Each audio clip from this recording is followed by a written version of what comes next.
الحمد لله رب العالمين والصلاة والسلام على رسوله الأمين وعلى آله وصحبه أجمعين.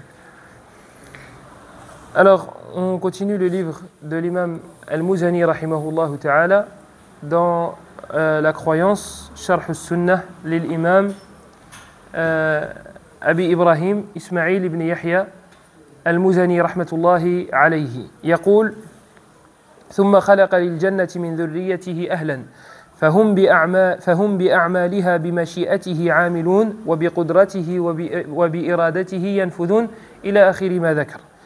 وذكر أن خلقهم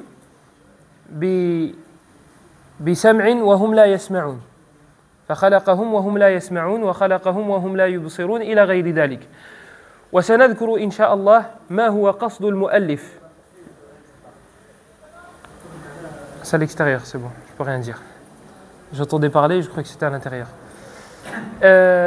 فسنذكر إن شاء الله لماذا ذكر المؤلف أن الله عز وجل خلق بعض البشر وهم لا يسمعون ولا يبصرون، وفي الحقيقة هم يبصرون وهم ينظرون وهم يسمعون.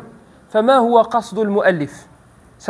سنتطرق إلى ذلك إن شاء الله تبارك وتعالى. Donc l'auteur nous dit qu'Allah subhanahu wa ta'ala a créé des personnes, a créé des gens. Il a dit, et il a facilité pour certaines personnes les actions des gens du paradis. Et il a facilité pour certaines personnes les actions des gens de l'enfer. Il dit, et il a créé des gens qui n'entendent pas, qui ne voient pas, etc., etc., qui ne raisonnent pas. Est-ce que ça veut dire qu'ils ne voient pas haqiqatan, alors qu'ils ont des yeux? Non. L'auteur, ce qu'il voulait dire, c'est que ce sont des gens qui voient mais sans voir. Yani, ils ne réfléchissent pas, ils ne méditent pas. Ils voient mais leur vue ne leur sert à rien. Ils entendent mais ils n'écoutent pas. Ils entendent mais leur écoute ne leur sert à rien.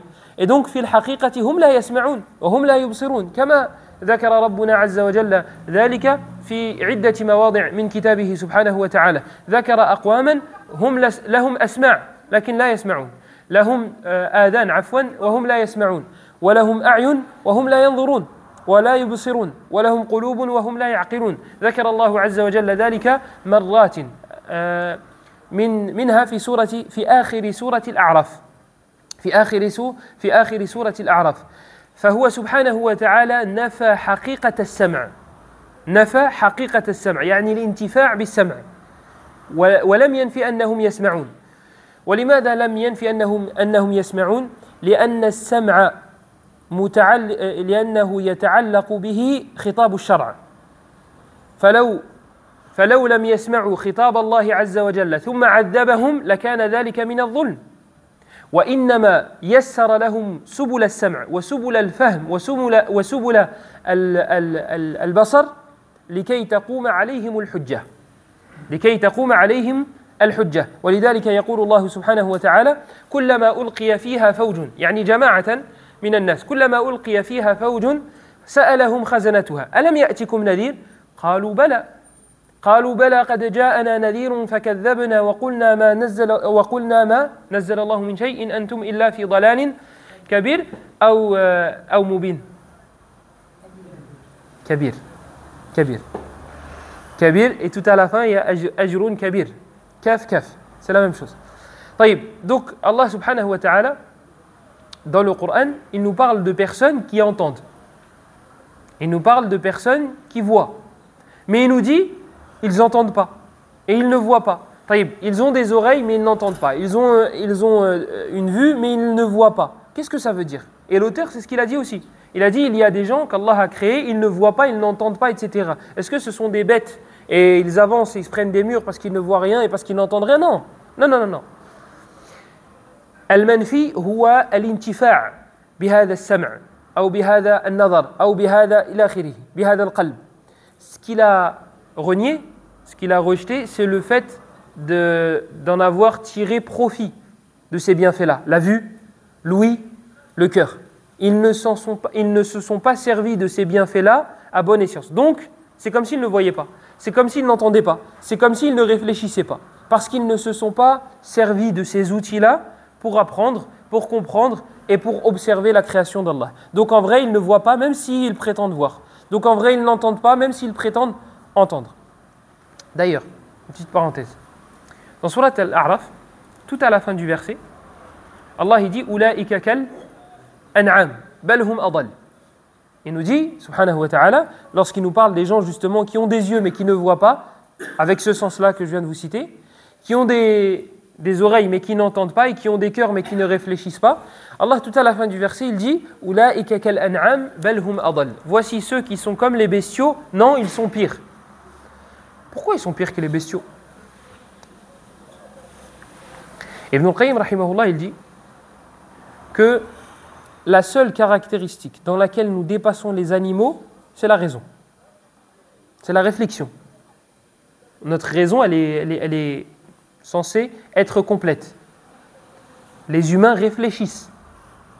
Les humains sont censés réfléchir. Il faut parler au conditionnel. Donc, si la seule caractéristique qui te met au-dessus des animaux, tu ne l'utilises pas, bah, tu es en dessous des animaux. Puisque c'est via cette caractéristique-là que tu es au-dessus des animaux. Le reste des caractéristiques, bah, on peut fouiller. La vue. Les animaux voient mieux que nous. Hein, j'avais vu que ceux qui avaient la meilleure vue, c'était, vous savez, chez les animaux, l'aigle, exactement. C'est l'aigle. Il peut voir à plus d'1 kilomètre. Plus qu'1 kilomètre. Au niveau de la rapidité, on ne fait pas le poids non plus. Au niveau du flair, on ne fait pas le poids non plus. En fait, quelle que soit la caractéristique que tu choisiras, si ce n'est pas la raison, eh ben, l'animal il va te dépasser. L'animal il va te dépasser. Donc, si tu n'utilises pas la chose via laquelle Allah t'a mis au-dessus des animaux, ben, tu seras pire que les animaux. Voilà pourquoi Allah dans le Coran, lorsqu'il parle des mécréants, il dit Ulaika kal an'ami bal hum adal. Voici ceux qui sont comme les bestiaux. Non, ils sont bien pires. Ça c'est la réponse d'Ibn al-Qayyim rahimahullah. Donc, ce que l'auteur a rejeté, c'est le fait de tirer profit de ces sens-là, de l'ouïe, de la vue et de la raison. Et ce n'est pas la réalité des yeux et de la vue, etc., etc. Pourquoi Allah subhanahu wa ta'ala a donné une vue, une raison, et il a donné de quoi entendre? Une ouïe, une ouïe. Avant de les châtier, avant de châtier qui que ce soit. Pour que la preuve puisse être établie sur la personne. Imagine, tu rentres chez toi, ton petit frère ou ton fils, il a fait quelque chose. Et cette chose-là, bah, il ne savait pas que c'était interdit. Et c'est un truc subtil. Je ne sais pas moi, il est rentré dans ta chambre pour récupérer un stylo. Toi, tu ne voulais pas qu'il rentre dans ta chambre et tu ne lui as jamais dit. Est-ce que tu vas le châtier, tu vas le frapper et tu vas lui faire et tu vas lui faire? Tu vas dire écoute, la prochaine fois, s'il te plaît, rentre pas dans ma chambre. Comme ça, la prochaine fois, il le fera en connaissance de cause. Imagine, tu le châties et tu lui passes une liste de punitions alors qu'il ne le savait pas. Walillahi al-mathalul a'la. Allah subhanahu wa ta'ala, s'il ne nous avait pas donné d'ouïe, de vue et de raison pour comprendre son message et que par la suite il nous avait jetés en enfer, ce ne serait pas de l'injustice? Donc Allah il nous a créé avec une raison, avec ces sens-là, l'ouïe et la vue, etc., pour que nous puissions comprendre ses messages.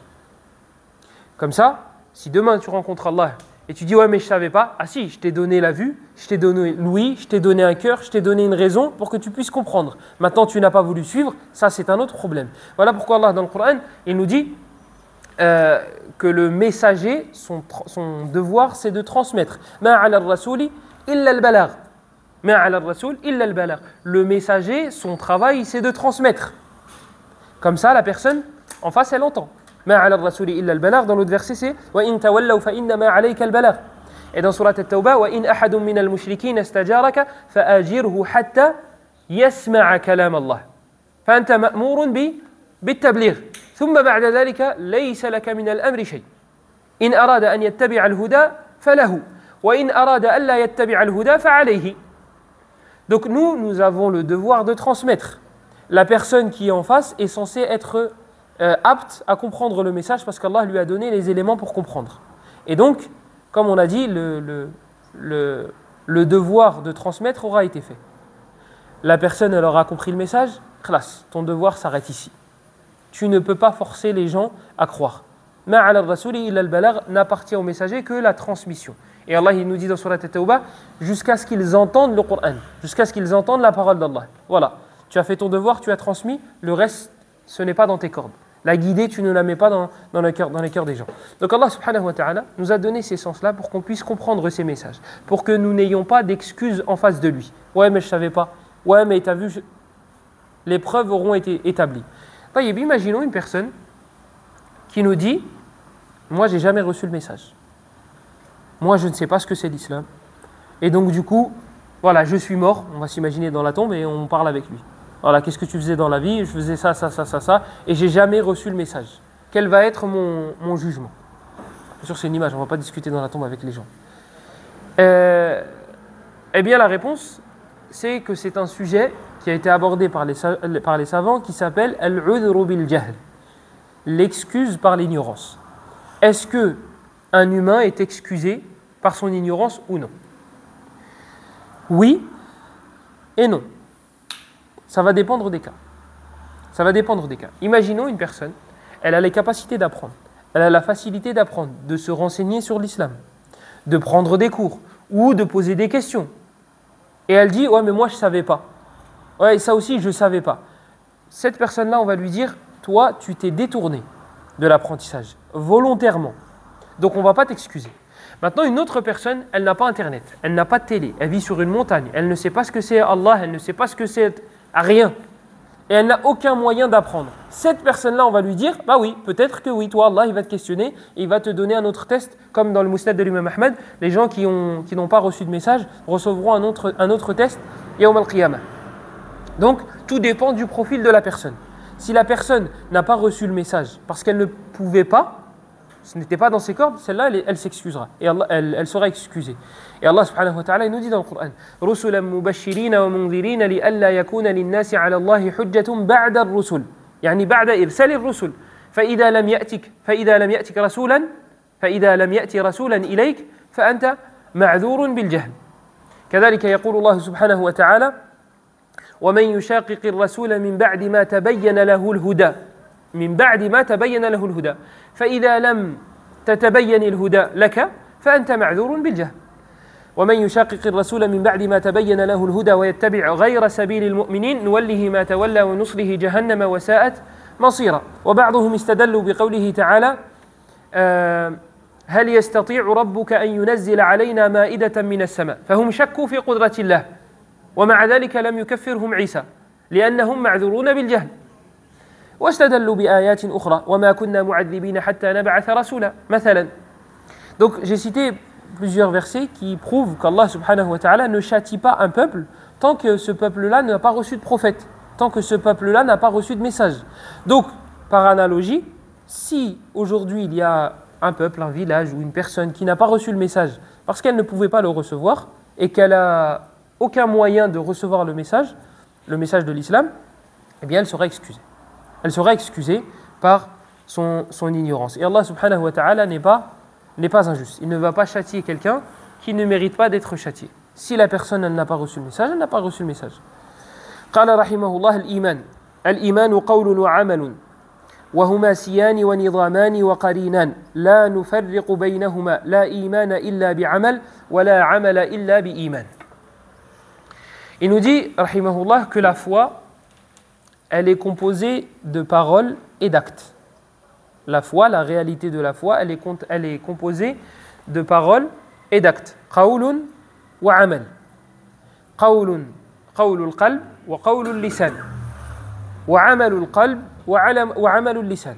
Donc la foi, elle est composée de ces éléments-là. Elle est composée de la parole du cœur, elle est composée des œuvres du cœur, elle est composée de la parole de la langue et des œuvres du corps. Donc le cœur, les paroles et les actes, les membres, les paroles et les actes. Et il y a un verset dans le Coran. Mahdi, si tu cherches sur le téléphone, tu joues pas. Il y a un verset dans le Coran dans lequel Allah subhanahu wa ta'ala il a appelé une action iman. C'est laquelle? Oui, c'est la foi. Mais Allah il a utilisé le mot iman pour désigner un acte physique, pour prouver que l'iman c'est aussi des actes, c'est aussi des adorations. C'est quoi le verset? Al-Baqarah. Non? وما كان الله ليضيع إيمانكم يعني ما المراد بالإيمان هنا؟ Une œuvre en particulier. وما كان الله ليضيع إيمانكم أي صلاتكم. السياق في تحويل القبلة. السياق في تحويل القبلة.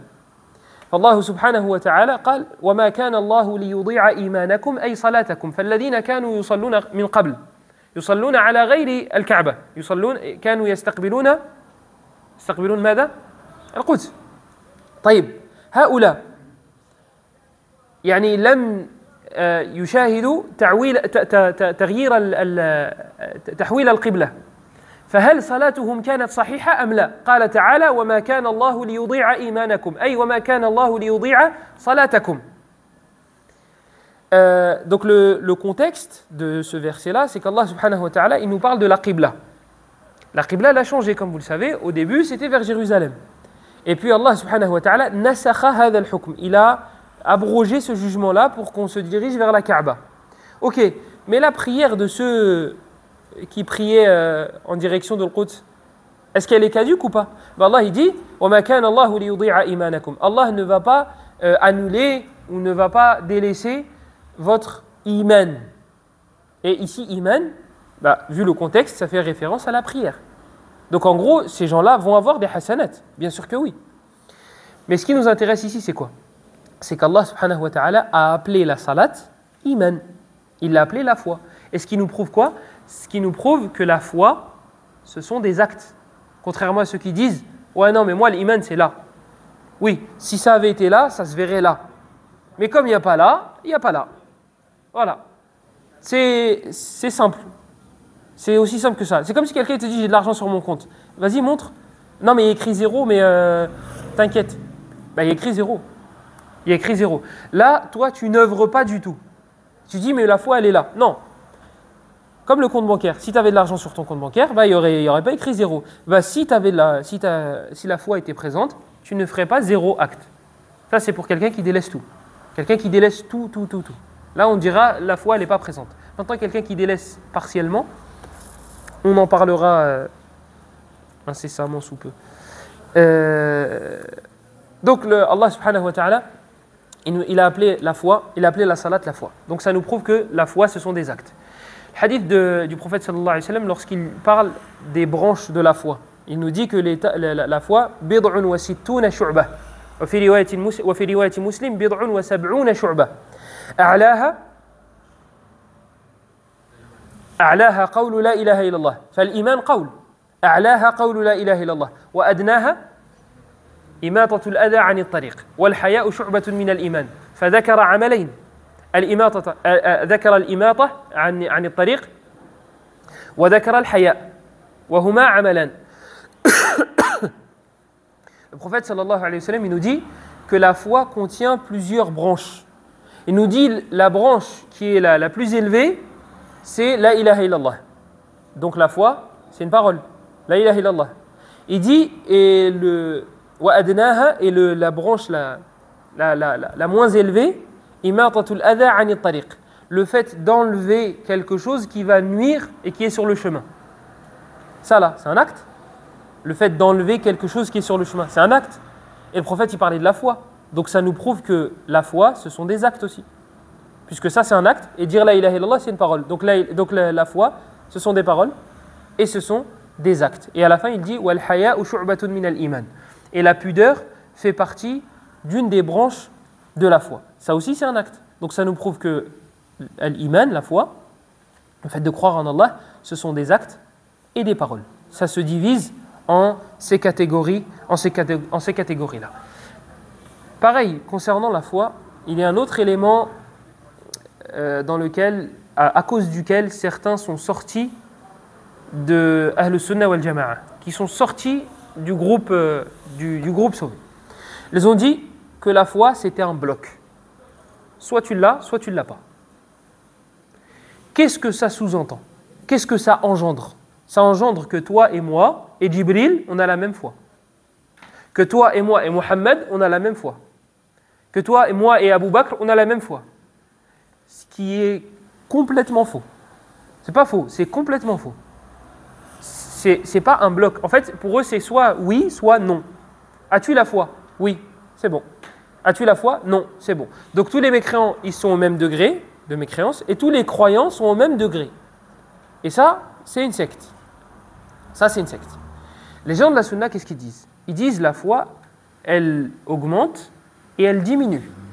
Et ça, c'est hissiyan, vous le ressentez dans la vie de tous les jours. Il y a des jours où ta foi, elle est mashallah. Il y a des jours où, voilà, tu es proche du zéro.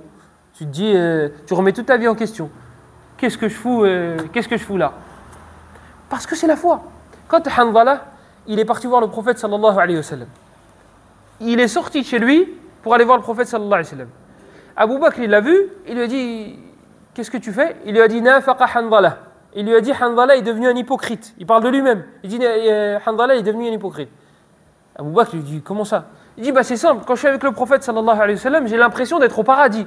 J'ai l'impression de voir les anges, de voir le paradis de mes propres yeux. Il dit, quand je retourne auprès de ma famille, j'oublie. Va chercher ça, va faire ça, tiens ça.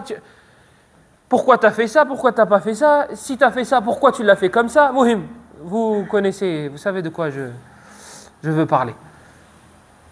Donc on oublie. Ça y est, on n'a plus le même degré de foi. Donc je suis un hypocrite.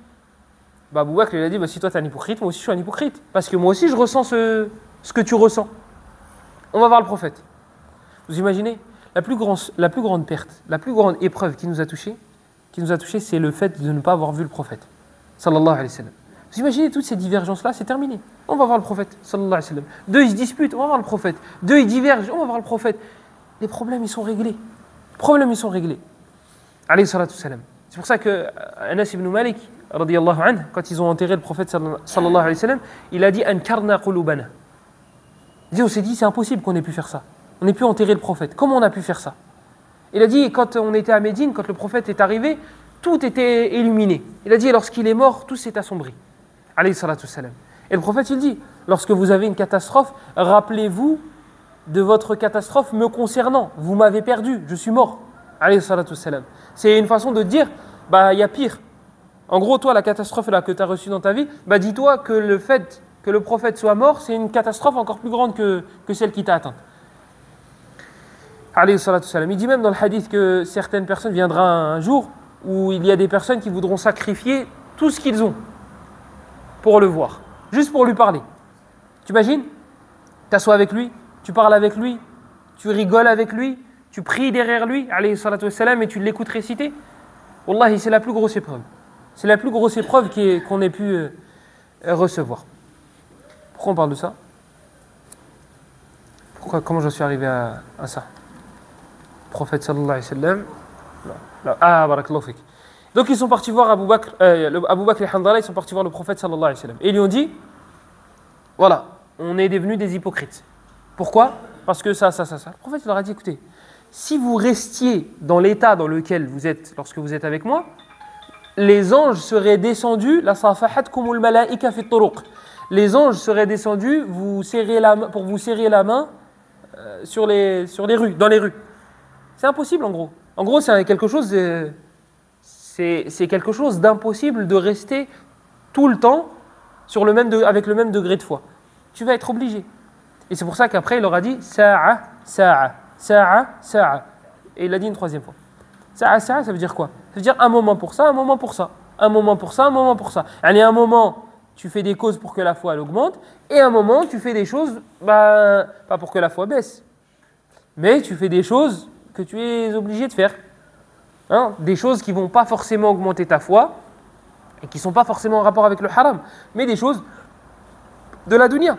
Des choses comme travailler, des choses comme, je vais dire faire le ménage. Je suis fatigué. Des trucs comme, je sais pas, comme s'occuper de la maison, mais pas le ménage. Comme des trucs où tu n'as pas le choix. J'ai pas d'exemple en tête. Donc des trucs obligatoires. Aller réparer ta voiture, voilà, un truc d'homme. Donc des trucs obligatoires.